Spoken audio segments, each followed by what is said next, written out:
All right, so you've seen heard some thoughts on this. We've watched together a way to begin an answer to this thing. What are your questions? What are your reactions? I have a question. All right, one. Well, right now, I'm confirmed something. God is only one way, and we have only one God. Okay. But for me, it's really difficult to believe in another kind of religions like Muslim, that probably God will tell to somebody, you need to do something, you need to kill people, you need to be a hijacker, you need to take in this airplane and kill thousands of people.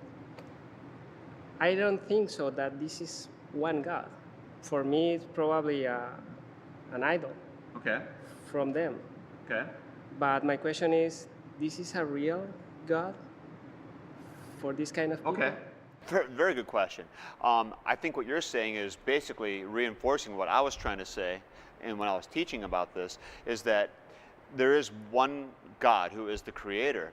And then when people start saying, well, God said, or God told me, whatever, and if it would be a God who's telling us to do what we would consider to be an immoral action, my response would be to say, that's not the real God. That God didn't say that. And the Bible calls a false God an idol. Now, does that God exist? Well, if we're going to talk about really exist, I'd say no. He's a God that has been created by individuals working out some sort of a system, a God of their own making. And that's an example of that, I would say, yes. Okay, taking what you said, that's not a real God, that people created their own religion, so to speak, I guess is essentially what you're saying. See, and I guess maybe I'm just that kind of person that questions everything. You know, so that's where I come in, and I know we're going to get into more about the Bible and things like that. Yeah. But it all goes back to me. How do we know that however many years ago that there was a group of people, 5 people sitting around a table, planning out what God is then, and now it's just been followed for thousands of years. Yeah. You know, it's to me, it's just hard to have. I guess I'm looking for concrete proof. Sure. Even though I know that I'm never going to get concrete proof. You're going to get close. I really believe that. Now, concrete proof, no, I'm not going to be able to say, now you've got to believe, you see? That's not going to happen. But I do believe there is a fundamental difference between the gods that are created and what God has actually given.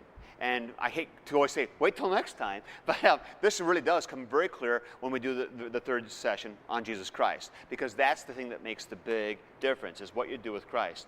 And what I want you to realize is every religion is basically doing the same thing. When you get right down to it, you've got God, and the question is, how do I get right with him? And they're just giving you a list. They're saying, here you go. And what they fight about is who's got the right list. So Islam says, ours is right. Hindus say, ours is right. Baha'i says, ours is right. And we've got their way. And so everybody says, well, take your pick. So you've got a smorgasbord. Which one do I like? And my argument is that's completely flawed from the get-go, because it's totally man-centered. And that's why the philosopher Feuerbach is right. Every one of those guys just becomes my projection of my highest aspirations. And it's a God that's generated by me, not the reality. So the real question is, which religion can make the claim of being reality? And that's what you're looking for. I hear you saying, Phyllis, I want to know which one's real, and I'll throw my lot with that one. That's legitimate. I'm with you on that. And I think what Christianity does is it really is very different from those religions, because it doesn't operate that way. Go ahead.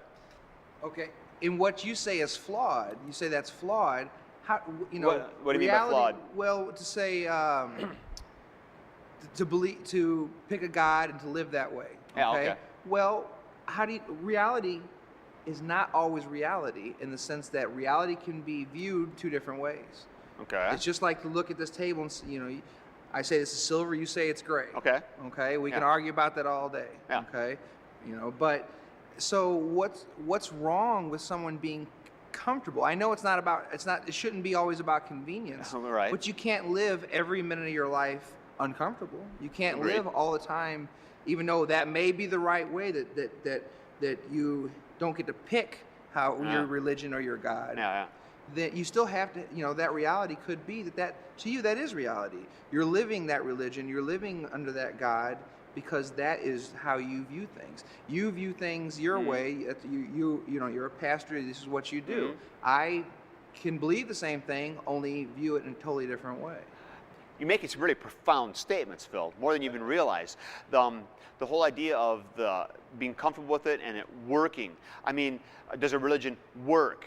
Is it real? One of the big discussions underneath here that's kind of floating around, which we haven't dealt with, which I don't want to deal with, is what's real and how do you define real?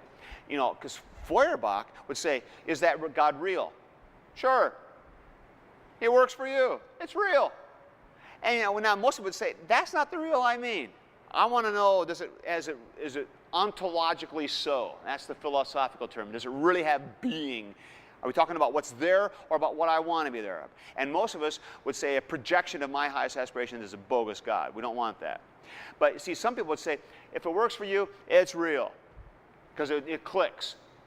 And I hear you saying that's not good enough. And I think that I would agree. That's not what I'm talking about either. I'm not talking about real in the sense that it works. So they're all legitimate because they all work. I'm talking about what's reflecting the reality of what's in existence and what has always been there. And I guess the comfort thing, to kind of pick up on that as well, I think when you are in sync with that Creator God, there is a great deal of comfort and joy. And you're not feeling like, oh, am I still wrestling? Because part of the delight of belief in God and recognizing His reality is just answers everything inside. I know why I'm here, where I'm going, my purpose. It just clicks. You finally feel like you're in sync with the universe. That's what it's like. I think that's what I'm looking for. I think that kind of that's what you were talking about earlier. You want to feel that feeling, and especially in the heart, and things like that. And I guess I do. I worry sometimes that I'm never going to feel complete like that. That bothers me a lot, because I feel like I just feel different a lot of times. I do things that people don't ever know about. I tell my wife a lot of things, and these are always good things. I'm not talking about bad things, but well, I guess I do some bad things. But and I always worry is that right? Is that good? Is that enough? Am I doing enough?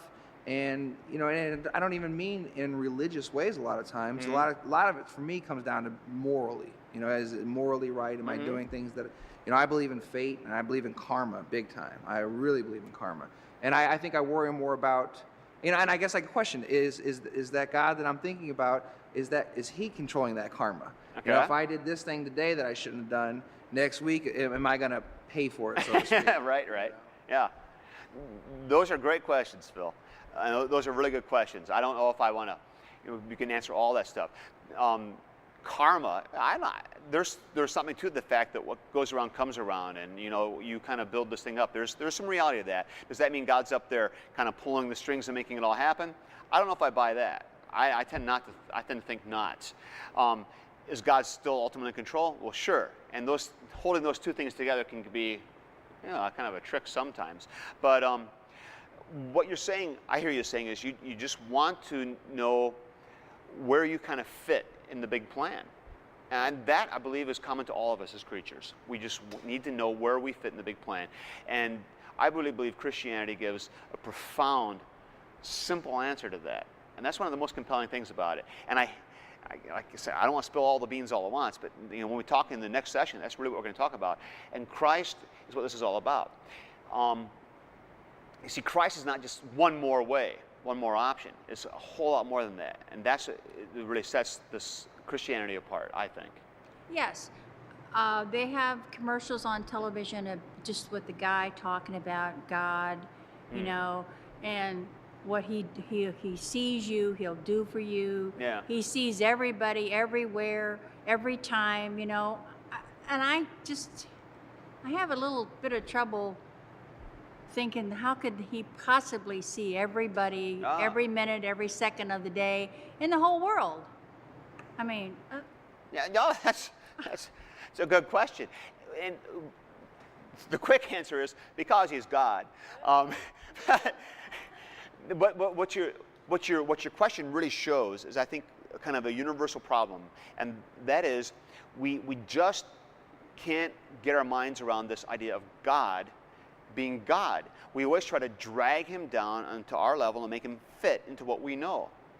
And that's universal. And that's what a lot of religions do. We try to make God manageable. And it's attractive when we've done it. And so I think one of the lure of a lot of religions is God becomes manageable. Just do this list and you're okay. Good. Now I got it. And that's the lure of it. That's the attraction. And when you say, how can God know it all and be tracked?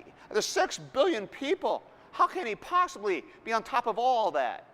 I can't keep track of my own kids, you know. It's kind of how, you know. And so how can God do this? Well, it's inconceivable for us to think of something so totally different than us, not in our categories. But that's God. I mean, he's just wholly other, W-H-O-L-L-Y, completely different. He's not part of the system. And that's what I was trying to stress. I didn't do a real good job of that probably, but he's just not playing by our rules. He's not part of our system. He's God, totally different. And any time that God starts becoming manageable, manipulatable, you can manipulate him, make him work, then you need to get really suspicious because God's not God anymore. He's just a player. Okay, taking what you're saying that, okay, God is God, and you can't make him manageable even though we try. Yeah. Okay, well, I mean, I disagree with that. This is, okay, you say you can argue about this. You want to say this is our world, and then of course you say, no, it's God's world. Yeah. Okay? But we live in this world. Mm-hmm. God doesn't, I mean, maybe I'm wrong. Maybe you'll tell me God does live in this world. I don't know. I guess nobody probably knows. But this is the world we live in, Yeah. and we, because this is what he gave us, right? Right. So you see, I feel like it just conflicts all the time. We're living in the world he gave us, yet here we are. It's like temptation. He puts temptation out there. I hear what you're saying. I don't know if I'll buy that he puts temptation out there. Now, his world, he created it. We're here living in it. We're responsible for it. We're responsible for what goes on in here. And what I'm going to argue is that world works best when it's working the way he intended it to work. That's how things work well. But, so yeah, we are responsible for living in this world. And is he involved? Oh, yeah. Oh, yeah. Very much involved. Very much aware of what's going on, very invested in it, very much concerned. He's not an absentee God. Oh, how did you put that? He's failing then. And God's a failure if what you said is true. If we are in this world and we're supposed to be, we're not living it the way he intended. Okay. Well, then he failed. Because he should have made it clear. Right, Or because made he should have either made okay. it clear, or if he put us here and everything here, and we're not living it the way he intended, then he failed. And I have a major problem with that. Okay. I don't get that at all, You're right to have a major problem with that. And I'm sympathetic with you there. And you're starting to push closer and closer to one of those really difficult problems with belief in God is, okay, then why isn't it working the way it should? Why doesn't God do something about it? Which is session 5. But it really is. It's kind of, and I'll tip my hand. I'll just tell you honestly right now, this is one of those issues where I don't have a clean answer. How can you have an all-powerful God who's put things together the way he wants it to, and then it's running amok? Why doesn't he step in and fix it? I don't know. What I do know, though, is that he loves us profoundly, and he's proven that in Jesus Christ. We'll talk about that more next time. He's proven how much he cares, and he's promised to straighten things out and to set things right. He's promised that as well. And he also is at work in this world in profound ways. So why does he let it go the way he does? I don't know. I guess I'll let him be God. And that's where the kind of comes down to, he's God, I'm not. I got to remember I'm just a creature here, and kind of back off and shut up sometimes. And we'll talk more about that. I do have one question it's kind of connected with what he said, and my thing is, doesn't the devil have a play in there somewhere? No. It's not just because God's not doing Sure. his job. He Sure. has something else that he's Yeah, working there's some against. competition, what you're Yeah, saying. competition, right. Yeah. No. Okay.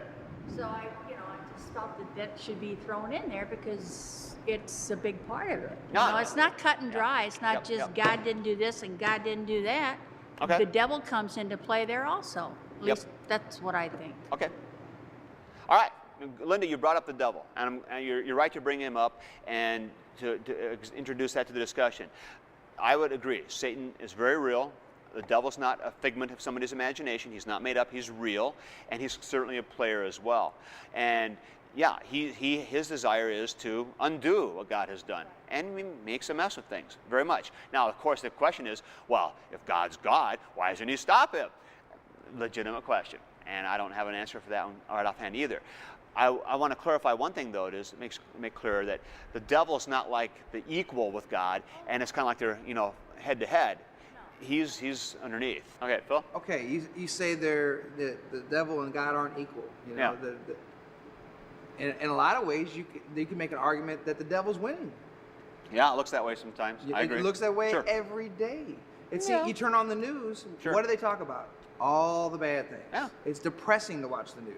Because that's all they Right. talk about. News is only if it's negative, Yeah. Only if it's murder or, gas prices are going up, whatever it is, Sure. Sure. And so then who is Satan? I mean, I don't believe personally, and I will get into this, I'm sure, but I personally don't believe in hell. But I also personally don't believe in heaven. Okay.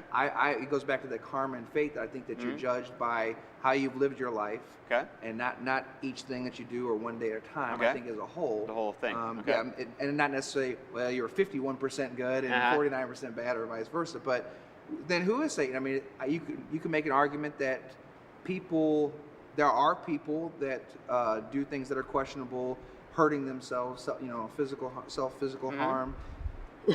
And Satan could be their God. Well, there is people that think that to them Satan is their particular God. True. People don't like to talk about that, but Yeah. it's out there. Yeah, it is. I think as it sounds a little strange, but as a musician, I see a lot of the other side a lot of times. Because typically in that industry, people question that a lot, and Sure. you see a lot of questionable things happen. Sure. So yeah, like I said, what you're saying, well then who is Satan in relative to God? I guess that's my question. Well, okay. Or is Satan, or like we're talking, the question, is Satan another god in a religion? Okay. Satan probably becomes a god for some people, and that kind of an idol thing. But what Christian revelation has given us, or what the Christian faith would say, is that Satan is also a creature. Does not exist from eternity, is not a co-eternal with God. Only God is there from the beginning. So Satan is a creature, but who, like mankind, fell as well by his rebellion against God, and is actively then opposing God in his will. So it's divine. He's not divine. He's a spiritual creature, like God in being a spirit, not physical, but not equal to God and not existing from eternity. Everything that is had to come from somewhere. The only thing that exists from eternity is God. Okay, now, I certainly don't know the Bible. I don't know the background and whatnot. You don't need to, I'm that's very fine. ignorant of that.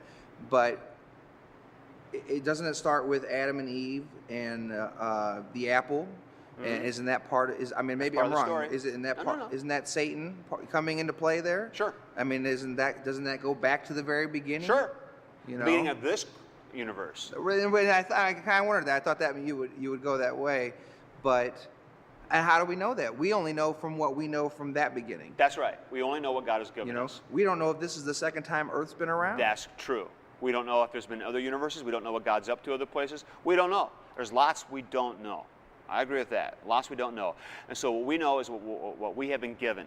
And so then our responsibility, I would say, as creatures, is to be faithful with what we've been given.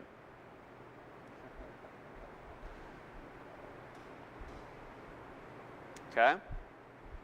All right. Anything else? All right, Juan, you got one more question? Okay. Well, my question is the church a huge business? Yes. Because I'm sorry.